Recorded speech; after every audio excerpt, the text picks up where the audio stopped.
So how is it working or negotiating with these people?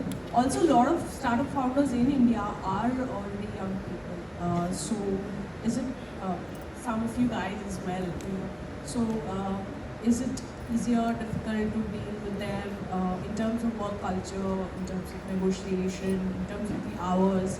Anyone can answer. Like we're talking about people working very hard on this show until the wee hours and then coming early. But there is also a Gen Z who doesn't want to do that, who wants mental health and this and that, doesn't want to work overtime. So I'm just saying in terms of work culture, is it a different startup culture that's coming up now than what is it general consensus? Well, I can say that at least you're absolutely right. There are a lot of very young founders who've come and pitched at Shark Tank season 4, and some are actually teenagers also. But the quality of their thought process, the clarity in their focus, the sophistication with which they look at their business is nothing short of a 30-year-old or a 40-year-old or a 45-year-old founder. And I think that is partly due to Shark Tank because of the knowledge dissemination, but also in general that the ecosystem is flourishing. And now there is so much tribal knowledge available of how to build a company. I remember when I got my first offer from a VC, they said, yeah, we'll send you a term sheet.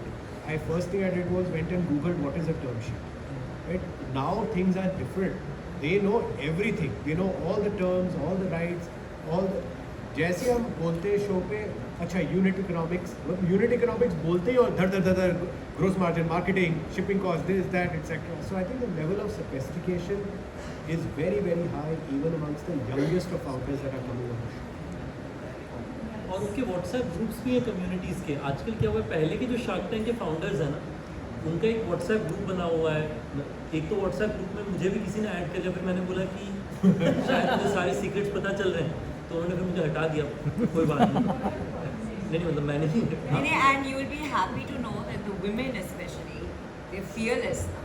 And it's so lovely to see that because taboos होते हैं, stereotypes, stigmas होते हैं, they're just fearless.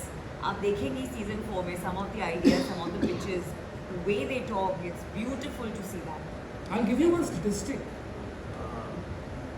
Globally, it's single digits women getting funded by VCs or startup investors.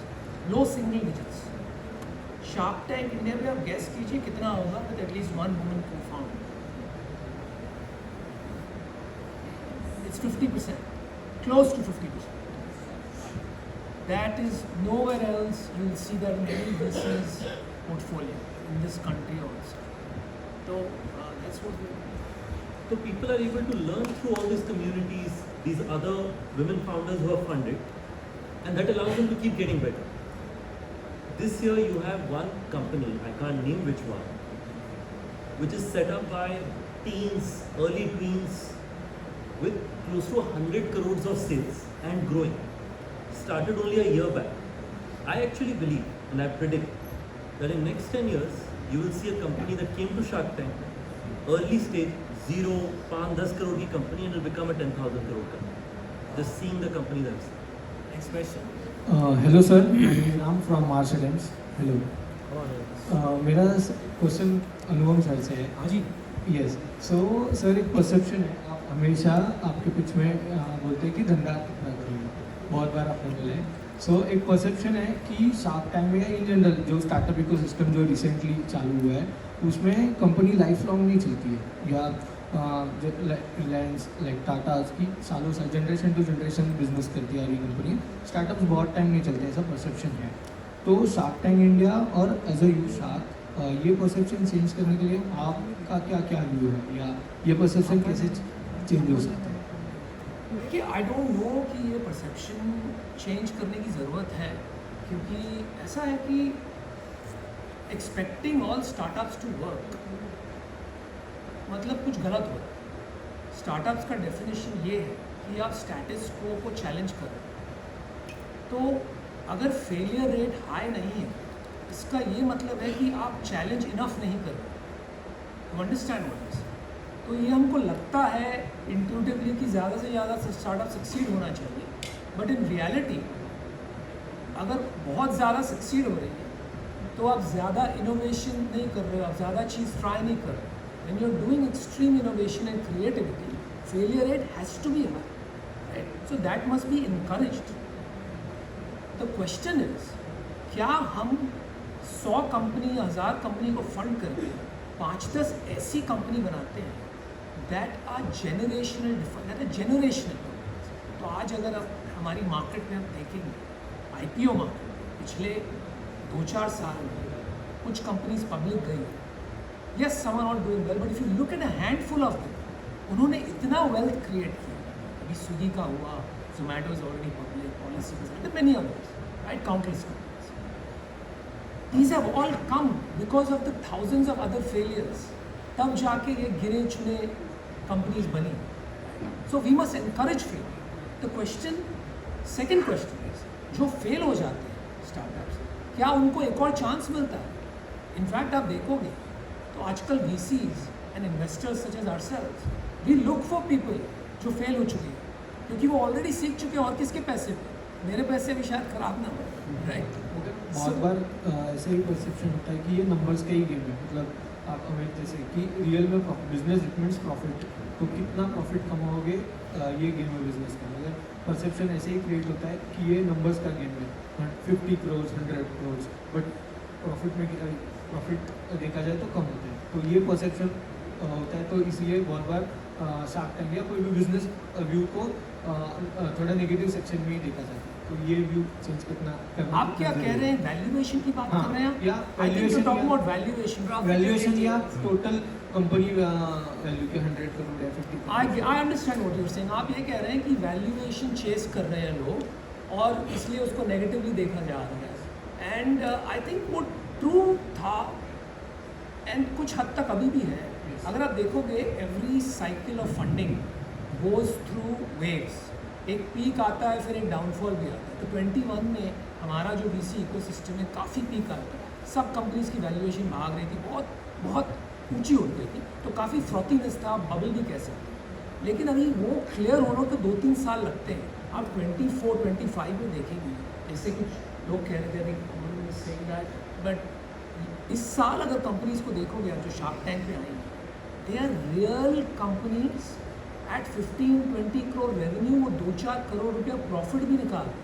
और जब उनसे valuation की हम बात करते हैं ना, वो 5-10x रेवेन्यू नहीं, वो 1.5-2x रेवेन्यू।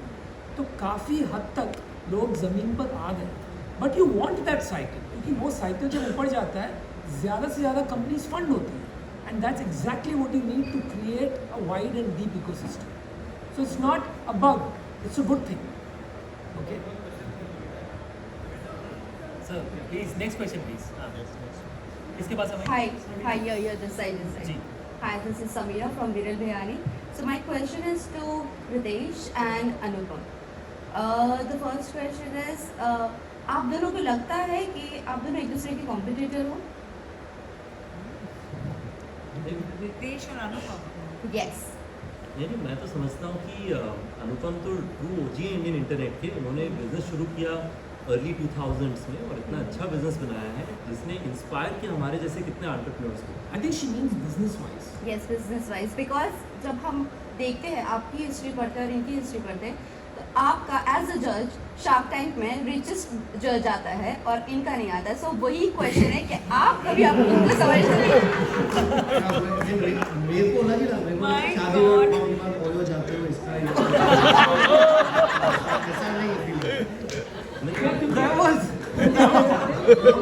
शादी की बात नहीं मेरे को लगा उससे करेक्ट भाई, मतलब आप शार्क्स में भी अमीरी गरीबी के लेवल्स डाल आपने 3 अलग अलग आपने कंपैरिजन कर लिए। एक कहते हैं कि कितने साल से आप शार्क टैंक में, कोई कहते हैं कि आपके बिजनेसेस का कंपटीशन, आप कहते हैं कुछ। देखिए आप जब शार्क टैंक में हैं, हम लोग ये सब नहीं देखते। और जेन्युइनली मैं आपको बताता हूँ कि ये सब इंटरनेट की बातें होती हैं कि वेल्थ क्या है, रिच लिस्ट क्या है। आई थिंक जब हम शार्क टैंक में होता है, हम लोग का जेन्युइन म्यूचुअल रिस्पेक्ट होता है एक दूसरे के एंटरप्रेन्योरशिप को लेकर के। पर जब डील के बारे में बात करते हैं तब तो मतलब पूरी दिल से कोशिश करते हैं कि दोनों डील जीतें। That's how I see it. Anupam, हाँ नहीं बिल्कुल, बिजनेस में तो कंपटीशन की कोई बात नहीं है, और पैसों में भी रितेश से कोई कंपटीशन की बात नहीं। लेकिन आपको एक बात कहता हूँ, फिर आप ही हिसाब लगा। मेरे दिमाग में है ना, कई सालों तक मैं हमेशा सोचता था कि मैं वर्ल्ड फेमस हूँ, लेकिन और कोई ये बात नहीं जानता था। अभी सब जानने लगे। मैं अभी मेरे दिमाग में ये सोचता हूँ मैं दुनिया का सबसे अमीर आदमी। तो अभी आप हिसाब लगा।